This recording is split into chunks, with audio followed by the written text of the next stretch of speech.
qualité de rapporteur général du deuxième Forum national sur la décentralisation, je m'en vais avec l'autorisation de son Excellence Monsieur le Premier ministre pour donner lecture du rapport général. Il s'est tenu du 11 au 14 décembre 2014 à Kinshasa, capitale de la République démocratique du Congo, sous le haut patronage de son Excellence Félix Antoine Tshisekedi Tshilombo, président de la République, chef de l'État, le deuxième Forum national sur la décentralisation. Celui-ci avait pour thème principal évaluation de la décentralisation 13 ans après sa mise en œuvre. À l'issue de 3 jours d'intenses travaux, les parties ont ressenti un réel plaisir de pouvoir contribuer non seulement à l'évaluation de ce processus, mais aussi et surtout à pouvoir élaborer la feuille de route pour les prochaines années. Ils ont tour à tour abordé les thématiques qui ont été présentées, soit 10 au total. Ils en ont formulé des recommandations, indiqué la structure pour la personne responsable et listé quelques projets. De ce pas, je m'en vais vous présenter un échantillon des recommandations. Sur l'ensemble des préoccupations soulevées, les forums a retenu des recommandations d'ordre général et celles spécifiques. Au titre des recommandations générales, le respect et l'application des textes législatifs réglementaires en matière de décentralisation, le renforcement des capacités de tous les acteurs clés de la décentralisation, l'affectation d'un budget conséquent en faveur de la décentralisation, la concertation permanente entre les 3 paliers de gouvernance, à savoir le pouvoir central, la province et l'entité territoriale décentralisée pour une mise en œuvre harmonieuse du processus de la décentralisation. L'irréversibilité du processus de décentralisation en République démocratique du Congo. Le 11 décembre de chaque année, pour le participant, ils ont dédié cette journée nationale à la décentralisation. Et enfin, en termes de recommandations d'ordre général, il y a la sollicitation de l'appui des partenaires techniques et financiers pour le financement des projets retenus au cours de ces forums. En termes de recommandations spécifiques, je m'en vais vous lire la recommandation telle que formulée par la Commission appropriation effective de la décentralisation. La première recommandation a porté sur le renforcement des campagnes de sensibilisation et de vulgarisation des textes législatifs et réglementaires en ayant égard aux nouvelles approches. Deuxième recommandation, intégrer les notions de décentralisation dans le programme d'enseignement primaire et secondaire. Troisième recommandation, actualiser la stratégie nationale de communication sociale en tenant compte des minorités, soit des peuples autochtones et des personnes vulnérables. Quatrième recommandation, enfin, pour cette commission, impliquer suffisamment les acteurs provinciaux et locaux dans la sensibilisation et la vulgarisation de la décentralisation. Pour la deuxième commission qui s'était chargée du transfert des compétences, au titre de première recommandation, il y a le transfert progressif des 6 prochaines nouvelles matières à compétences exclusives des provinces, à savoir l'environnement, l'urbanisme et l'habitat, affaires foncières, aménagement du territoire, petit commerce frontalier et coopération interprovinciale. 2. Mise en place des administrations décentralisées propres de provinces et des entités territoriales décentralisées. Pour la troisième commission, chargée de renforcement de capacité, le forum a retenu entre autres comme recommandation la réactualisation, la formulation et la validation du plan national plurisectoriel des renforcements des capacités au regard de la vision prospective et en adéquation avec le nouveau référentiel des capacités. Pour cette même commission, elle a retenu la mise à niveau urgente des nouvelles provinces au plan des infrastructures, des organes administratifs et des effectifs pour établir la plénitude de leurs fonctions afin de donner un visage et un contenu à la décentralisation. La quatrième commission chargée de la thématique développement des outils de planification et de gestion. Il apparaît au titre de recommandation. Doter les 18 provinces des plans locaux de développement principaux par la méthode participative. Révisiter les outils déjà élaborés, les endosser politiquement et assurer la vulgarisation au niveau des provinces et des entités territoriales décentralisées. Et enfin, mettre en place un mécanisme de coordination et de collaboration entre les provinces, le gouvernement provincial et les partenaires techniques et financiers pour orienter les interventions. Puis vient la commission harmonisation du processus de décentralisation et de concentration. Cette commission a retenu, notamment au titre des recommandations, harmoniser les rapports entre les ministres provinciaux et les chefs de division à travers l'arrêté provincial fixant l'organisation, les fonctionnements et la répartition des compétences entre les ministres et les membres des administrations provinciales et les mesures d'application de la loi organique fixant l'organisation et les fonctionnements des services du pouvoir central, des provinces et des entités territoriales décentralisées. Deuxième recommandation, que le ministre du gouvernement central adresse toute instruction aux chefs de division relevant de leur ministère par le truchement du gouverneur de province et les secrétaires généraux, pour leur part, adresseront toute instruction aux chefs de division en réservant copie à leur ministre des tutelles et au gouverneur de province concerné. Troisième recommandation pour cette commission, standardiser les structures de l'administration provinciale à travers les 25 provinces et la ville province de Kinshasa qui a un statut particulier, celui de province. Et enfin, comme recommandation de la commission harmonisation des processus de la décentralisation et des déconcentrations, parachever la mise à la retraite honorable des agents en âge de retraite et allouer effectivement tous les avantages pécuniaires à ceux déjà retraités depuis 2009-2010 en vue de rajeunir l'administration publique. La commission coordination efficace entre l'État central, le province et les entités territoriales décentralisées a retenu entre autres, en termes de recommandations, organiser les assises de la conférence des gouverneurs au moins 2 fois par an, conformément à la loi organique numéro 08/015 du 7 octobre 2008, portant modalité d'organisation et de fonctionnement de la conférence des gouverneurs. Réviser la loi organique précitée pour intégrer le ministre de la décentralisation et réforme institutionnelle au bureau de la conférence en le restructurant. Cette commission a enfin retenu, au titre des recommandations,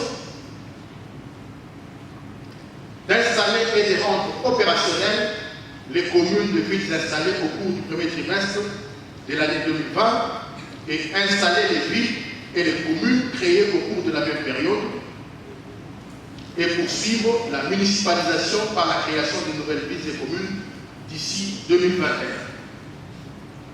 La 7e commission, chargée de financement de la décentralisation et des ressources, a retenu, notamment au titre des recommandations, organiser les comités budgétaires dans toutes les entités territoriales décentralisées et les forums citoyens, en bref, mettre en marche le budget participatif, faire le recyclage des percepteurs, susciter dans les chefs des contribuables le civisme fiscal et vulgariser les lois en collaboration avec la société civile en y impliquant les députés selon leur circonscription. Soumettre les entités territoriales décentralisées à des contrats de performance et sanctionner positivement celles qui auront satisfait aux conditions et valoriser également les ressources humaines avec un contrat de performance. Maintenir la rétrocession avec une période moratoire de 5 ans, puis revenir à la retenue à la source au taux prévu. 6e recommandation, actionner un ordre permanent de paiement à la Banque centrale pour la Caisse nationale de péréquation. Et informatiser et numériser les systèmes d'identification des assujettis. La 8e commission, chargée des rapports de collaboration entre les institutions provinciales, à savoir l'Assemblée provinciale et l'exécutif provincial, a retenu notamment au titre des recommandations de créer au sein des exécutifs provinciaux un portefeuille des relations avec les assemblées provinciales. Encourager les réunions interinstitutionnelles entre les assemblées provinciales et les exécutifs provinciaux. Former les animateurs provinciaux en matière de règles et pratiques de bonne gouvernance. Appliquer la sanction pénale et politique à l'endroit des animateurs des institutions provinciales en cas de violation des règles conçues des infractions à la loi pénale et des règles d'éthique ou de la morale. Activer les mécanismes de contrôle parlementaire en respectant les procédures et les formes prescrites par la loi et les règlements. La 9e commission, celle chargée de l'organisation des élections urbaines, municipales et locales, a retenu notamment au titre des recommandations le respect de l'engagement formel pour la tenue des élections urbaines, municipales et locales comme prévu dans le projet de loi de finances de l'exercice 2020. Convoquer une session extraordinaire pour statuer sur le renouvellement des membres de la CENI et l'installation du nouveau bureau de la CENI. Mobiliser et disponibiliser les moyens financiers tout en respectant le plan de décaissement pour la tenue effective des élections municipales, urbaines et locales. Révisiter la législation électorale en intégrant la dimension genre et les personnes vivant avec handicap. Créer une chambre spéciale pour réprimer la fraude et la corruption électorale. La 10e commission, enfin, celle chargée de l'évaluation de l'état de développement provincial et local, a retenu notamment au titre des recommandations. Allouer un budget d'investissement conséquent dans les secteurs d'éducation, de la santé, du développement rural, l'agriculture, la pêche, l'élevage et recourir à d'autres sources de financement. Former les agriculteurs et les pêcheurs aux techniques modernes et aménager des routes des dessertes agricoles. En outre, le participant au 2e forum ont proposé un certain nombre de projets, parmi lesquels la création de fonds d'appui à la décentralisation en vue de réaliser la fongibilité des ressources avec l'appui des partenaires techniques et financiers. La création d'un projet d'appui pour la coordination efficace de la décentralisation. La création d'un projet de standardisation des pratiques et de gestion des entités territoriales décentralisées. La construction, la réhabilitation et l'équipement de bâtiments à usage administratif et résidentiel en province et dans les entités territoriales décentralisées. Et l'appui à l'opérationnalisation de la Caisse nationale de péréquation. La campagne de sensibilisation des acteurs et vulgarisation des textes légaux et réglementaires sur la décentralisation. Le projet de création du centre de formation des acteurs de la décentralisation. Le projet de création d'une plateforme e-government locale. Le programme national d'éducation à la culture de la paix, de tolérance, de réconciliation nationale et d'éducation civique et électorale. Le programme d'appui à la décentralisation sectorielle. Les projets intégrés pour la promotion des questions de genre, des personnes vivant avec handicap et des autochtones en décentralisation. Et enfin, le projet intégré de la promotion de la gestion administrative en province et dans les entités territoriales décentralisées. Voici là, Excellence, Monsieur le Premier ministre,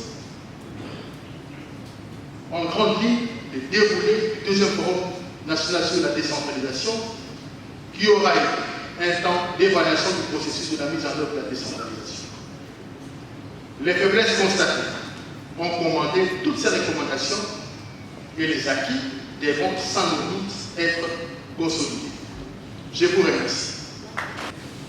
Toutes les réflexions que nous avons faites pendant les 4 jours, si vous n'agissez pas comme leader, c'est de la peine perdue. Je vais donc parler à votre âme, à votre conscience. Le plan, il y en a. Les résolutions, il y en a, même d'autres qui n'ont pas été lues. Par exemple, la résolution qui veut que, autant pour le code minier, il y a cette redevance qui va consister aux ETD, autant qu'il y en ait dans le domaine de l'exploitation forestière, dans le domaine des hydrocarbures, dans le domaine, si vous voulez, de gaz métal, ainsi de suite. Créer comme pour le mine une redevance qui profite aux ETD là où cette exploitation est faite. Il y a beaucoup d'autres résolutions. Le document plus précis va être distribué et envoyé dans les provinces. Mais tout cela, c'est bien. On a décidé de nous retrouver à Lubumbashi dans 2 ans. Ça veut dire en décembre, le 11 décembre 2021, Dieu voulant, nous allons quitter Kinshasa. Et nous le ferons par rotation. Peut-être que nous reviendrons à Kinshasa quand j'aurai plus de 70 ans. Et faites-moi le plaisir, vous les jeunes qui serez là, de m'inviter, je viendrai participer. Donc, nous faisons un mouvement, nous lançons un esprit de décentralisation qui doit embraser tout le pays et aller au rythme. Nous viendrons avec des collègues, particulièrement des secteurs décentralisés, pour la restitution dans les provinces. Mais cela étant, mesdames et messieurs les leaders, vous les leaders, avez-vous une vision? On peut vous donner des instruments de planification, des outils, mais qu'est-ce que vous allez en faire? Si vous n'avez pas de vision, si votre problème c'est de quitter le bureau, d'aller, de passer 4 heures, 6 heures, 2 heures, 8 heures, et rentrer et dormir, sans avoir un moment de réfléchir sur la vision de l'avenir de votre province, de votre entité, alors nous perdons le temps. Je n'ai pas envie de voir devant moi, comme il a des décentralisation, des simples fonctionnaires qui, le temps, cherchent le salaire. Non. Nous voulons voir, au niveau du gouvernement central, des partenaires visionnaires. C'est de ça qu'il s'agit. Il faut développer une grande vision. Nous sommes un grand pays au cœur de l'Afrique. Vous dirigez des entités extrêmement importantes. Vous avez des millions d'âmes entre vos mains. Alors, développez des grandes visions. Poussez les horizons. Poussez les limites. Voyez loin. Voyez des industries. Ne vous limitez pas à vous lamenter à cause de tel et tel pourcentage qui n'arrive pas. Non. Vous avez le pouvoir en main. Le président de la République, hier, a cité la Bible plusieurs fois. Et lorsqu'il s'est référé dans le livre des Corinthiens, il a dit « Aucune preuve ne vous sera soumise qui n'ait été humaine. » Et il concluait en disant « Le Dieu qui donne le pouvoir, il donne aussi la vision, il donne aussi la provision. » Donc, ne passez pas votre temps avec des petites visions de rien du tout. Non, quittez les petites visions banales. Regardez-moi. Regardez-moi. Vous pouvez faire de votre entité, de votre secteur, de votre chefferie, Monsieur Moami, c'est comme ça que nous appelons le chef Kivu. Vous pouvez faire passer votre commune d'une extrémité à une autre. C'est de ça qu'il s'agit lorsqu'on vient réfléchir sur les formes de la décentralisation. Votre province, ne dites pas qu'elle est toujours la dernière. monter l'année prochaine, dans 2 ans, monter les échelons, concurrencer les autres. Tout vous est permis. Tout vous est permis en matière de vision. Deuxième élément, ayez la psychologie des gagnants. Un leader, c'est un gagnant. Un leader, ce n'est pas un fataliste. Un leader n'est pas là pour accuser les autres constamment. Non. Un leader, c'est un gagnant. Développer la psychologie des gagnants. Vous êtes une armée des gagnants. Si vous mettez ensemble cette psychologie, ces convictions solides, ce pays sera un paradis. Il est d'ailleurs déjà par nature. C'est vous qui le faites retarder. Mais si vous comprenez que vous êtes là pour gagner, gagner dans chacun des secteurs, alors vous allez travailler jour et nuit. Ne vous limitez pas aux heures du code du travail, de 48, on dit on travaille 8 heures par jour. Qui vous a dit qu'on veut développer un pays avec 8 heures de travail par jour? Allez à 10 heures, travaillez 12 heures, travaillez 14 heures. Si vous vous limitez, quand il est 8 heures de temps par jour pour entrer à la maison, vous n'allez pas développer ce pays.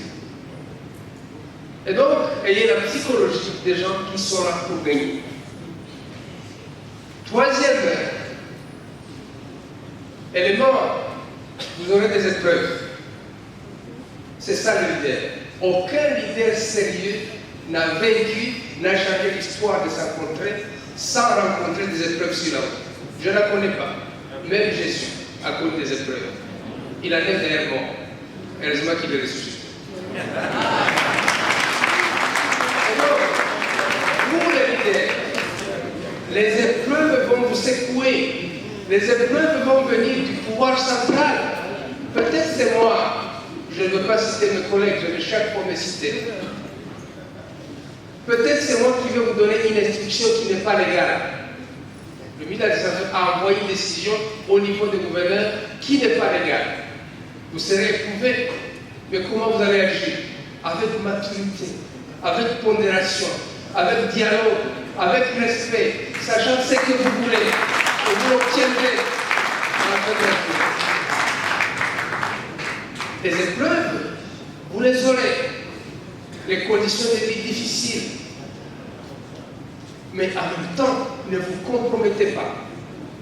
Si vous vous compromettez, vous perdez tout. Le leader, vous le leader, il y a des armes en votre possession. Il y en a beaucoup, j'en parle 3 seulement.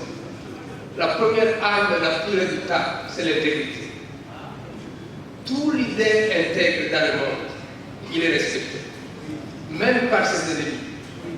Parce qu'on sait qu'on ne peut rien trouver de compromettant en lui. Il est dédié à la vérité, à la justice, à la droiture, à l'équité. Ce genre de leader, on ne va pas les trouver dans le vol, dans le tripotage, dans le faux à l'écriture, dans les changements, si vous voulez, du budget. Non, il est intègre. Il est intègre en public, il est intègre en privé. Est-ce que si on projetait sur ce tableau ou sur ce mur vos vies comme gestionnaire ou comme leader, vous seriez prêt à ce que la vie privée soit projetée sur ces murs? Vous voyez votre réaction? Si on dit qu'on va projeter sur les murs la vie privée, pas que la vie publique, mais la vie privée aussi, beaucoup sortiraient de cette salle. Or, le leader, il est intègre. Et l'intégrité se pratique en public, elle se pratique en privé. Dans ce pays, même les chrétiens, et vous l'êtes beaucoup, on est intègre le dimanche. On ne peut rien faire de mal, on va à la messe, on rentre. Mais de lundi à vendredi, et pour les autres, de lundi à samedi, on n'est pas intègre. Alors, dans votre commune, si vous n'êtes pas intègre, mais la population le sait. Dans votre ville, si vous n'êtes pas intègre, la population le sait. Comment elle va vous respecter? Parce qu'elle connaît vos dessous des cartes. Gouverneurs, soyez intègres. On a besoin, prochainement, les critères pour les élections devraient être le niveau d'intégrité. le niveau de moralité. Lorsque les gouverneurs ne sont pas intègres, ça se sait. L'immoralité, abandonnez-la. Vous avez des armes entre vos mains. Soyez des modèles. Ne soyez pas corrompus. On ne peut pas bâtir cette nation avec la corruption. Non. Toutes les bonnes choses, toutes les résolutions sur la décentralisation, toutes les planifications, tous les projets, toutes les résolutions ne vont pas marcher s'il y a la corruption en vous, les leaders. Il faut la quitter. Il faut la refuser. Vous n'allez pas mourir parce que vous êtes intègre, parce que vous n'êtes pas corrompu. Bien au contraire, vous allez vivre en paix, sachant que vous pouvez faire face à toutes sortes de critiques, mais sachant que vous allez remporter les déçus, parce que vous êtes intègre. Vous, les leaders, soyez compétents. Il y a une génération maintenant de leaders incompétents. Mais ce n'est pas croyable. Vous ne savez pas faire l'administration. Vous ne savez et vous voulez monter haut. Vous êtes en train d'aller où? Non, il faut vous arrêter. Il faut apprendre à lire. C'est ça l'administration. Lisez les dossiers. Les dossiers ne se traitent pas mentalement. Et vos conseillers ne sont pas là pour vous remplacer.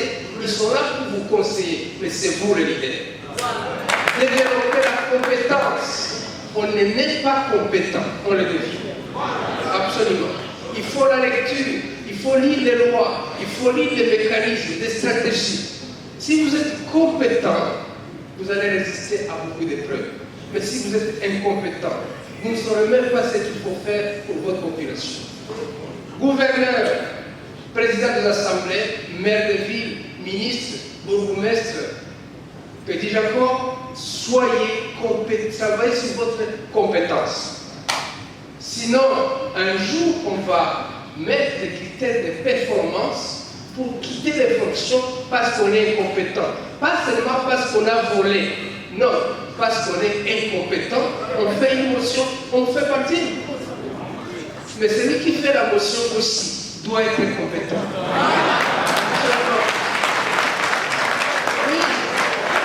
Sinon, vous confondez les règles, vous confondez les procédures, les délais ne vous disent rien.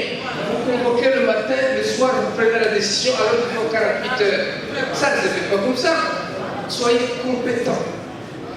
Vous, les leaders, soyez courageux.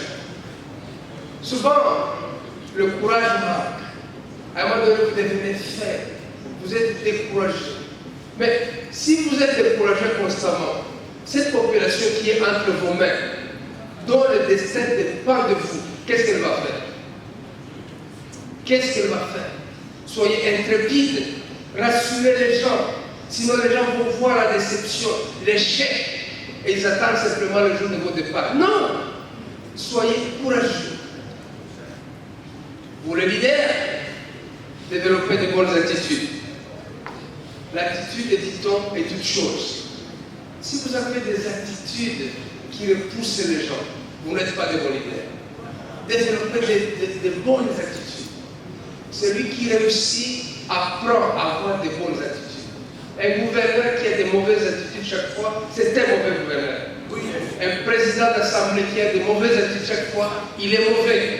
Un bourgmestre, un maire, un ministre, soyez accueillants quand les gens viennent vous voir. Mais vous, quelqu'un d'autre pouvez être à votre place. Maintenant, le jour des audiences ne sont pas connus, ce n'est pas votre affaire quand les gens doivent venir. Je suis en train de vous parler comme l'un de vous. Le chef de l'État m'a confié la décentralisation, c'est pour que je fasse partie de votre succès, de votre réussite. Vous, les leaders, développez le dialogue et le consensus. Vous n'irez pas loin si chaque fois c'est des conflits sur conflits, conflits sur conflits. Le monde entier vit au rythme du dialogue. Mais si vous ne voulez pas, ça va vous rattraper. Soyez des bons bergers. Un bon berger, c'est un bon leader. Il comprend les fautes des gens. Mais à un moment donné, il s'arrête. Il se dit, moi aussi, j'ai des fautes. Donc, ne soyez pas intransigeants. là il faut être tolérant. Et ne soyez pas tolérant, là il faut être intransigeant. Pour le leader, vous êtes là pour solutionner des problèmes que la population a, des problèmes d'eau, des problèmes d'électricité, des problèmes de santé dans les villes, des problèmes, comment dirais-je, de routes de recettes agricoles, avec les ministres au niveau national, vos partenaires, dans les différents secteurs, travaillez pour trouver des solutions aux problèmes. Ne dites pas toujours c'est Kinshasa. Toujours c'est Kinshasa. Non. Si vous avez des taxes, la ville de Kinshasa peut collecter plus de 200 taxes. C'est connu. Plus de 200. Si vous êtes là pour collectionner les taxes, vous allez régler les problèmes de votre population. Aux États-Unis, au Japon et ailleurs, l'État, la voie par excellence de la richesse, ce sont les taxes, ce sont les impôts. Vous ne pouvez pas vous plaindre quand le pays nous a doté du pouvoir de collecter des taxes, des impôts et des redevances. Ce n'est pas normal. Vous le leader, vous êtes comme des grands arbres vers qui les gens viennent, les bons et les mauvais. Il y a des gouverneurs, il y a des leaders ici. Lorsqu'ils doivent traiter avec cette catégorie de personnes, il dit « Moi, je ne les aime pas. » Vous qui? Vous ne les avez pas créés. Vous ne les avez pas créés. Vous devez vous considérer comme un grand arbre où les oiseaux de toute espèce viennent se cacher. C'est ça le leader. C'est ça le leader. Et donc, quand vous êtes ce genre de leader, le tribalisme, ça sent mauvais. Le régionalisme, ça sent mauvais. Le clanisme, ça sent mauvais. Ainsi de suite. Vous ne pouvez pas avoir un petit groupe, si vous voulez, des copains, et qui vous inoculent de mauvaises choses, pas de principe, pas de grandeur, toujours tourner vers l'exclusion et penser que vous avez fait ce.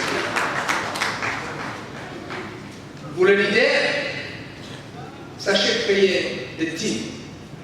Même les grands présidents du monde, les grands premiers ministres comme le nôtre, ils savent se faire entourer.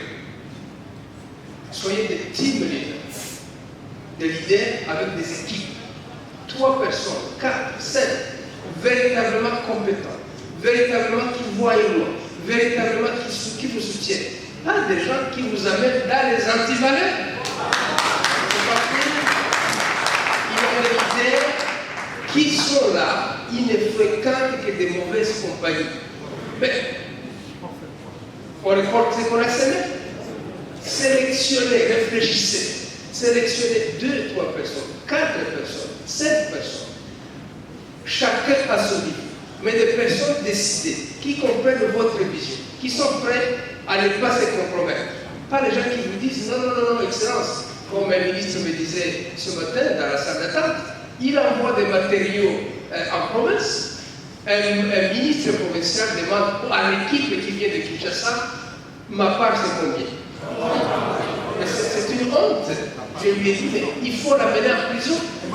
Et je suis prêt à participer à ce genre d'action. La prison ne peut pas être remplie que des innocents à moitié.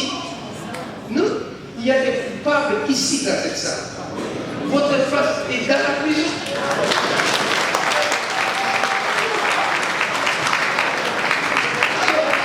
Nous devons agir comme agissant. Agissez avec votre dernière énergie. Suivez-moi très bien. Lorsque Dieu vous donne l'opportunité d'occuper une fonction, c'est ma règle. J'utilise ma dernière énergie au jour le jour pour laisser un impact.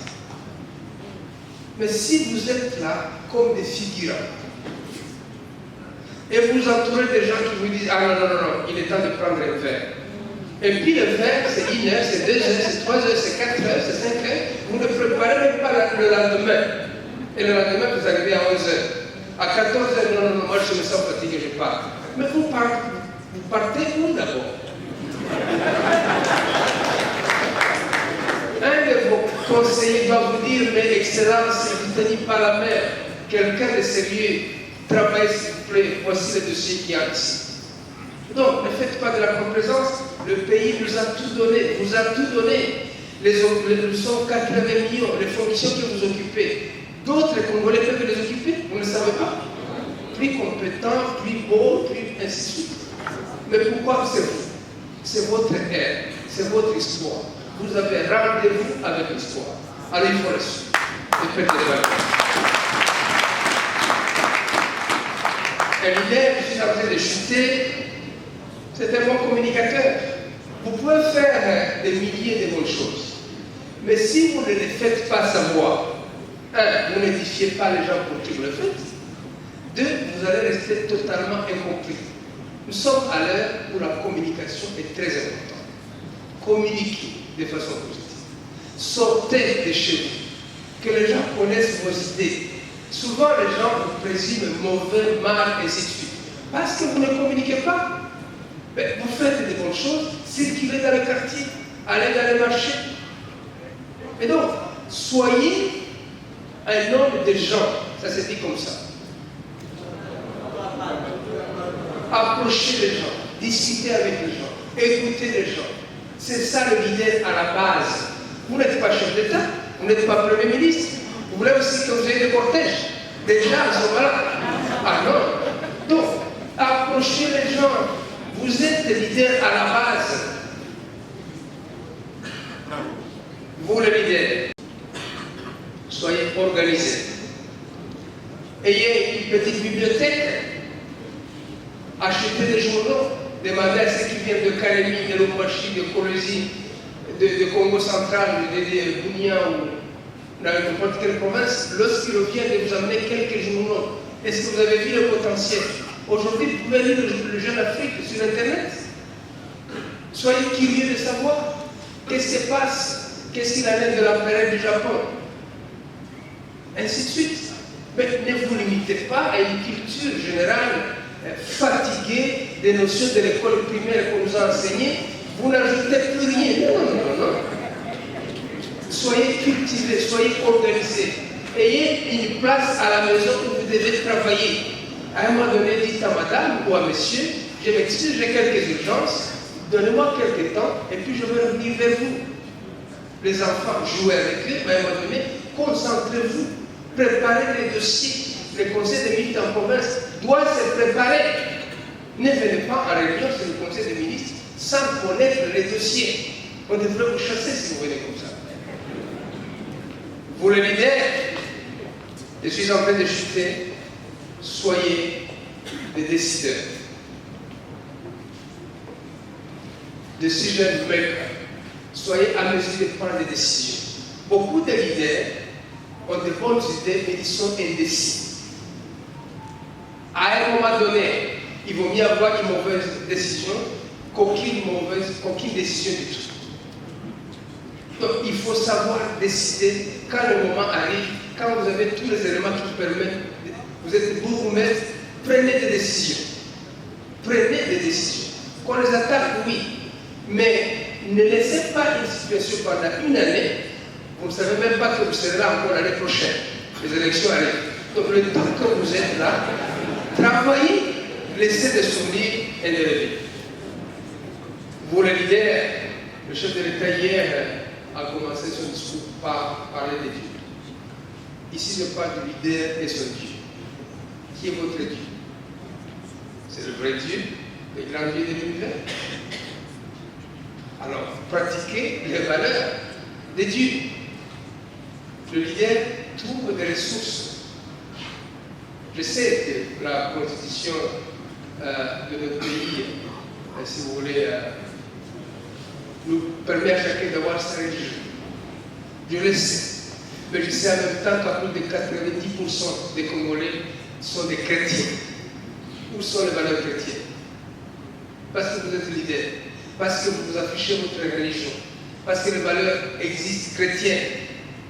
Le monde a beaucoup bénéficié des civilisations par le christianisme. C'est parti où aujourd'hui? On fait n'importe quoi, n'importe où et n'importe quand. Il y a une vie qui vous regarde. Le président de la République peut-être ne vous verra pas. Le Premier ministre peut-être ne vous verra pas. Le ministre peut-être ne vous verra pas. Mais attention, il y a une Dieu qui vous regarde. La décentralisation telle que nous la voyons aujourd'hui, elle n'était pas comme ça il y a 10 ans, il y a 13 ans, il y a 15 ans. Moi j'ai négocié à Sun City, moi je suis fédéraliste, d'autres sont de vrais unitaristes de centralisation du pouvoir. On a trouvé ce compromis et vous êtes en train de l'exécuter. S'il y a un bilan indéniable pour le président Joseph Kabila, hier le chef de l'État a beaucoup cité son successeur, c'est ça, la réforme de la décentralisation. C'est vous. Vous êtes le produit de son bilan. Et alors, le chef de l'État qui arrive, dans son discours hier, je l'ai suivi religieusement. À un moment donné, je me suis dit, mais il va terminer le discours sans avoir parlé de la décentralisation. J'ai parlé à mon collègue, je dis, mais c'est pas possible ça. Les mines, évidemment, sont à l'honneur, l'électricité à l'honneur, les hydrocarbures à l'honneur, le genre à l'honneur, parce qu'il a nommé beaucoup de nos sœurs, de nos mamans.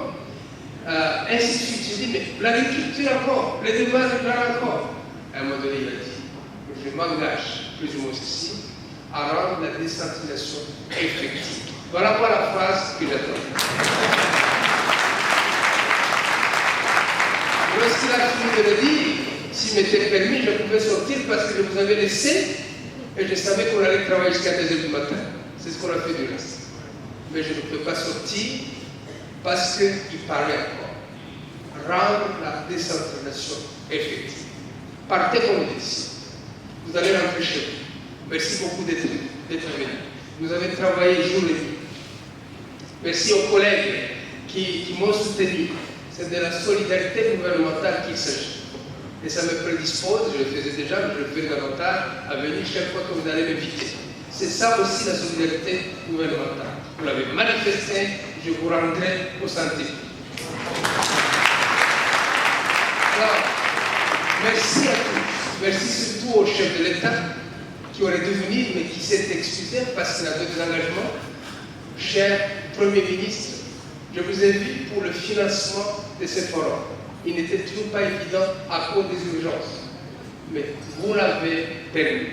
Vous avez instruit les budgets, les finances, et même quand ça traînait comme toujours, je suis venu et vous avez décanté la situation. Merci. Je reviens sur la notion de disciples. Mais en même temps, pendant que vous allez aller comme des artisans de la paix, vous-même ne créez pas de conflits. Vous dirigez des entités, vous dirigez des grands espaces, vous dirigez des espaces qui équivalent à des pays, et même à plusieurs pays. J'étais avec le gouverneur d'une des provinces récemment, lorsque l'expert sénégalais, secrétaire des maires du Sénégal, je le recevais, et lorsqu'il a entendu la superficie de l'une de nos provinces, il a dit, ah bon, mais ça c'est le Sénégal 3 fois. Vous êtes le Sénégal 3 fois. Mais le Sénégal est loin. Devenez le Sénégal dans votre province. Donc, n'attissez pas des conflits. On a des conflits aujourd'hui à Bouni. On a des conflits aujourd'hui à Béni. On a des conflits aujourd'hui à Minéo. On en a eu il n'y a pas longtemps à Canada. Souvent, parfois, c'est des leaders qui sont là-bas. Mais s'il y a des groupes armés comme à l'Est, soyez rassurés que vous êtes du côté de la population.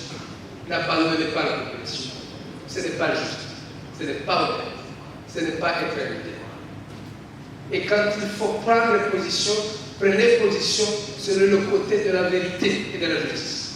Ne prenez pas toujours la position du côté du grand nombre. Ce n'est pas toujours la vérité. Cherchez où est la vérité dans ces conflits que je dois analyser. Vous êtes donc le disciple. Allez, faites de tous vos citoyens, compatriotes de vos entités, des vrais disciples de la décentralisation. Que Dieu bénisse notre nation. Que Dieu bénisse chacun de vous. Que Dieu bénisse notre chef d'État. Que Dieu bénisse notre Premier ministre. Qu'il bénisse les autorités nationales. Et qu'ensemble, nous puissions nous retrouver en 2021, en décembre, à Lubumbashi, pour évaluer beaucoup plus tôt, sans attendre 10 ans. Mais à la fin de l'année prochaine, en 2020, en décembre, tenez dans chacune des provinces, avec toutes les forces vives, n'est-ce pas, votre évaluation intérimaire. Et on viendra voir dans 2 ans ce qu'on aura fait. Merci beaucoup. Messieurs les députés nationaux, mesdames et messieurs les sénateurs, mesdames et messieurs les membres du gouvernement, Excellences, messieurs les ambassadeurs, chefs de mission diplomatique en République démocratique du Congo, mesdames et messieurs les membres des corps constitués,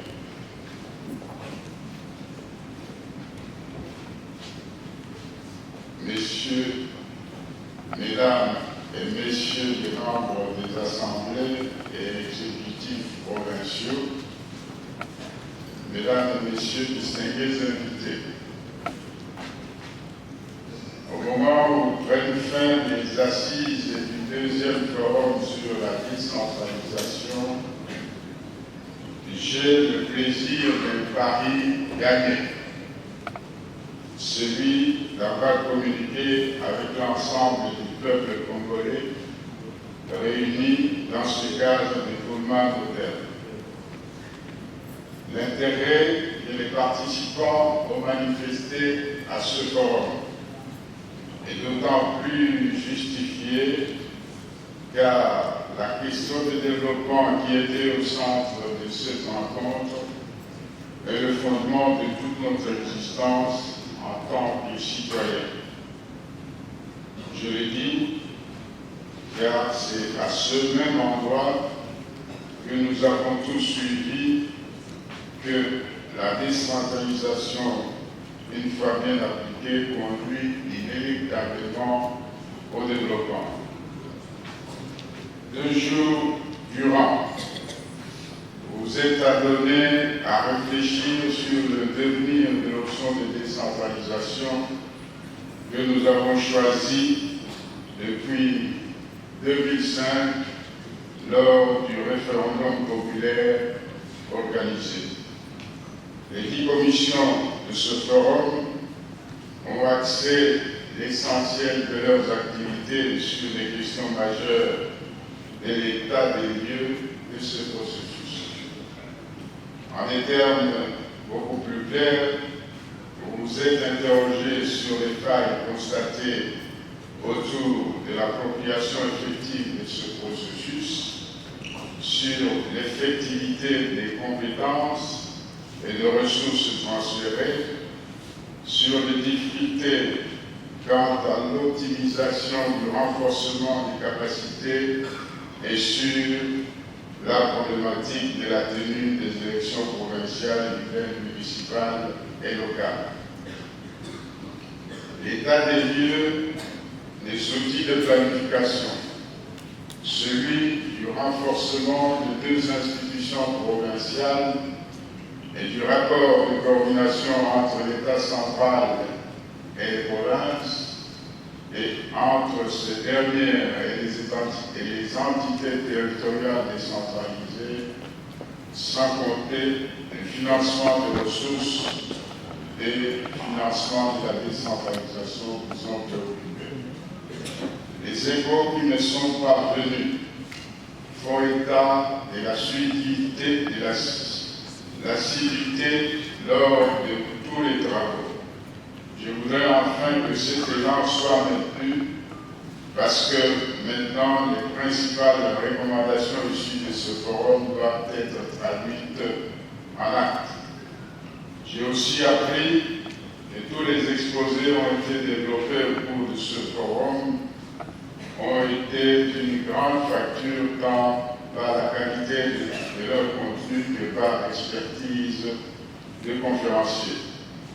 Les expériences de nos frères africains invités à ce forum ont constitué un moment de partage que je vous invite à explorer. S'agissant des recommandations adressées au gouvernement. En ma qualité de chef de l'exécutif, je veillerai personnellement à leur mise en œuvre.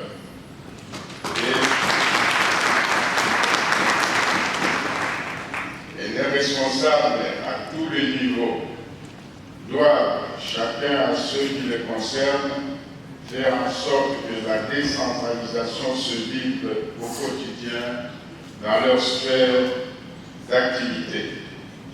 La population veut de l'eau potable, de la nourriture saine, de l'électricité, d'une bonne éducation, des infrastructures viables, des opportunités de développement pour leur milieu de base. Bref, la satisfaction de leurs besoins sociaux de base. Toutefois, cette même population est appelée à accompagner ses dirigeants dans la quête de cette bataille contre le sous-développement. Il n'y a pas les acteurs d'un côté et les spectateurs de l'autre. Le pari du développement nous concerne tous. Pour cela, nous devons cultiver le civisme fiscal en payant ce que chacun de nous doit à l'État. Les impôts et les taxes que nous avons rendu détruire doivent revenir à la surface. Nos anciens villages, nos quartiers jadis ont été maintenus propres et assainis grâce à l'impôt personnel sur le revenu. Grâce à l'impôt personnel minimum, IPM, impôt relevant selon le littéra B.4,1 et 2 de l'annexe de l'ordonnance loi numéro 18/004 du 13 mars 2018 fixant la nomenclature des impôts, droits et redevances de la province et de l'entité territoriale décentralisée, ainsi que le mode de leur répartition.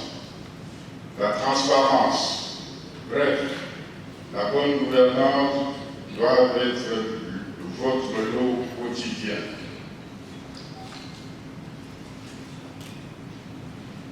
Le contrôle de l'action du gouvernement provincial par l'Assemblée provinciale doit se faire dans le cadre tracé par la Constitution et la loi portant principes fondamentaux de la libre administration des provinces.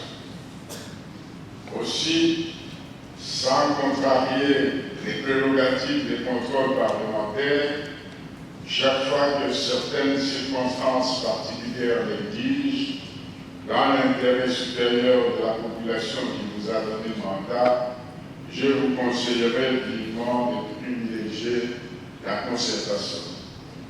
En agissant de la sorte, croyez-moi, les rapports entre les deux institutions provinciales, à savoir l'Assemblée provinciale et le gouvernement provincial, ne seront que de plus cordiaux.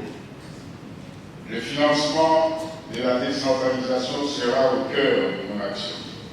C'est pourquoi je vais demander au gouvernement de la République d'envisager au cours des prochains exercices des voies et moyens de relever le budget de ce secteur qui me paraît très vital. Déjà, comme je l'ai annoncé dans mon discours, j'ai tenu au relèvement du budget pour l'exercice 2020, car une belle part est réservée effectivement au secteur de base. Là où la rétrocession allouée aux provinces ne sera pas à même de pouvoir au relèvement du niveau de vie de nos concitoyens, la Caisse nationale de péréquation s'invitera pour financer les projets et programmes d'investissement public en vue de booster le développement dans les provinces et les entités décentralisées. Que me reste-t-il à dire, sinon souhaiter à mes frères et sœurs qui sont venus de tous les coins de la République d'œuvrer tous pour la paix et la recherche du du bonheur de tous. À chacun et à tous, bon week-end et bon retour à ceux qui sont venus, et bon retour à ceux qui vont rentrer, que vive la décentralisation, que vive la République démocratique du Congo, que Dieu bénisse le Congo. Sur ce mot, je déclare clos les travaux du deuxième forum de la décentralisation. Je vous remercie.